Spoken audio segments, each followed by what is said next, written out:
जबसम्म मेरो छोरीले न्याय पाउँदैन तबसम्म म यो घुम्ने छैन।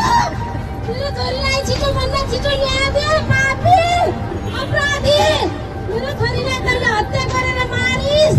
जबसम्म मेरो छोरी न्याय पाउँदैन तबसम्म म यो आन्दोलन गरिराख्ने छु।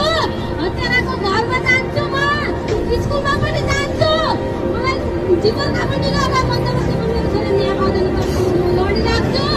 मेरो छोरीलाई हत्या गरेर मारेको छ, मेरो छोरीलाई थिची मारेको छ, कुटी मारेको छ, शरीरभरि निलगाम छ। मेरो छोरीलाई हत्या गरेको छ। मेरो छोरीले न्याय नपाए